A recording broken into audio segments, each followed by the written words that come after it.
Pour les deux dernières étapes. Tout ce qu'il nous reste à faire, c'est premièrement venir dessiner les congés arrondis, donc avec un rayon de 3 mm. Donc sur notre dessin, c'est toutes les jonctions là, entre deux surfaces où est-ce que le dessinateur là, a mis des petits traits, là, des petites lignes là, pour montrer que c'est pas un angle vif entre les deux surfaces, c'est vraiment un arrondi. Donc on a ça, et on a la cote là, de 62 mm qui vient positionner le plat là, qui est sur le dessus de la pièce. Donc on va y aller arrondi en premier, le plat en dernier, puis on va avoir terminé le dessin après ça. La fonction qui va nous permettre de dessiner des congés et des arrondis, elle s'appelle congé, elle est dans l'onglet fonction. Elle est ici, parfois elle est cachée avec la fonction chanfrein. Donc je vais lancer la commande congé.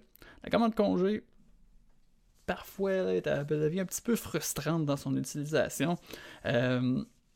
Ça va bien, on sélectionne des arêtes, puis là, les congés y apparaissent, puis tout va bien, puis là, maintenant, on sélectionne l'arête, pouf, là, tout tombe en erreur. Fait qu'on va essayer de le faire en moins d'étapes possible, mais à partir du moment où est-ce que on va ajouter une arête supplémentaire, et que la prévisualisation, l'aperçu va échouer, on va l'enlever, on va sauvegarder, puis on va recommencer dans une étape suivante.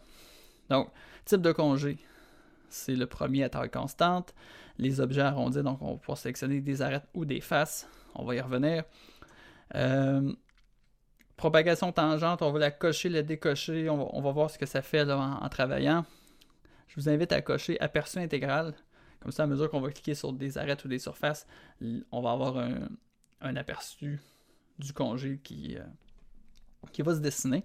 Puis, en bas, pour la dimension, pour le rayon du congé, entrée 3 mm. On va revenir en haut. On va revenir à choisir nos entités. Dans notre cas, ça va être, on va avoir seulement des arêtes à choisir. Et je vais laisser propagation tangente cochée. Bon, on va voir la différence. Je vais commencer avec l'arête ici. Ça va bien.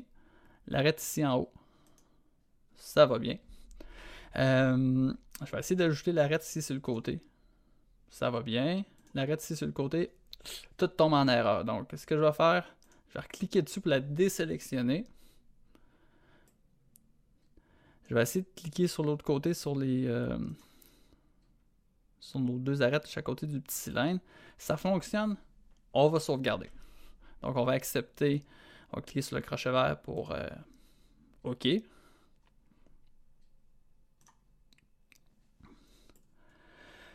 on recommence. Donc on relance la commande congé. Je vais essayer ici avec l'arête sur le côté là. Ça fonctionne. Donc en le faisant séparé de l'étape précédente, ça fonctionne.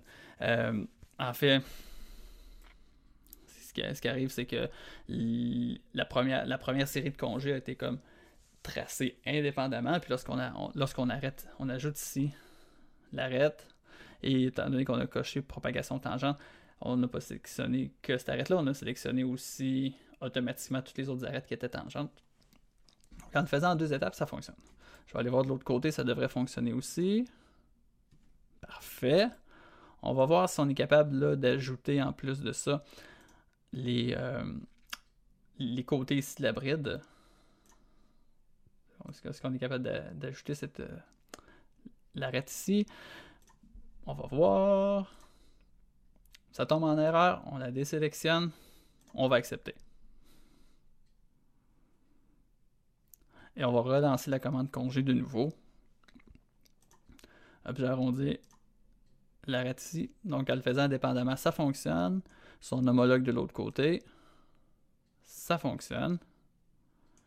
Si on ramène notre dessin, est-ce qu'il nous en manque?